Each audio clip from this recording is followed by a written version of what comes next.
ख्वाबों पर दुनिया हंसती थी, मगर आज वही दुनिया उसके ऑटोग्राफ के लिए लाइन में खड़ी है। जब ख्वाबों को उड़ना सीख लिया, जब कायनात आयरा ने पहली बार कहा कि वो सिंगर बनना चाहती है, तो पूरी क्लास कहकहों से गूंज उठी।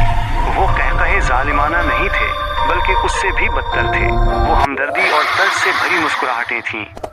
बेटा, हकीकत पसंद बनो, टीचर ने नरमी से समझाया। गुलकार पैदा होते हैं, बनाए नहीं जाते। उसके चचा ने रात के खाने पर लुकमा दिया। इसे बस एक शौक की हद तक रखो तो बेहतर है, दोस्तों ने मशवरा दिया। कायनात हर बार सर झुकाकर हाँ कर देती, लेकिन रात की खामोशी में वो गाती थी। वो एक टूटे हुए आईने के सामने खड़े होकर हेयर ब्रश को माइक बना लेती।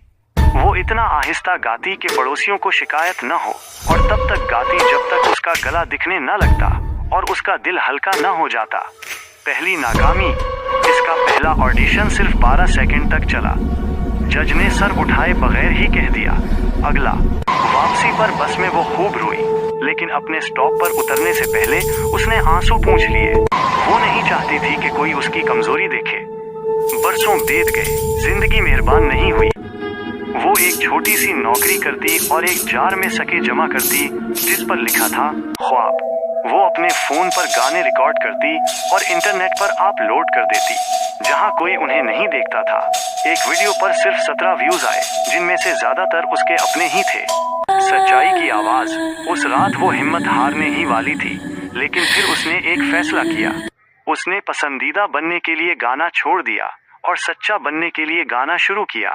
कोई फिल्टर नहीं, कोई ट्रेंड नहीं, बस उसकी अपनी आवाज, कच्ची और ईमानदार।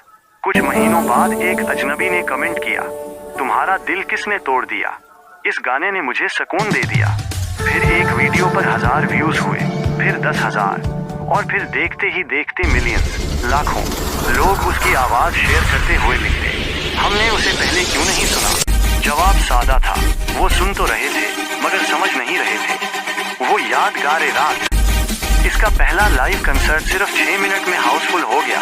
परफॉर्मेंस से पहले जब वो बैक स्टेज इंतजार कर रही थी, किसी ने उसके कंधे पर हाथ रखा। पीछे मुड़कर देखा तो वही पुरानी टीचर, उसके चचा और वो 2 क्लास फेलोज थे जो कभी सबसे ज्यादा हंसते थे। हमें तुम पर बहुत फख्र है, उन्होंने अपने फोन आगे बढ़ाते हुए कहा। क्या हम एक तस्वीर ले सकते हैं? कायनात मुस्कुराई।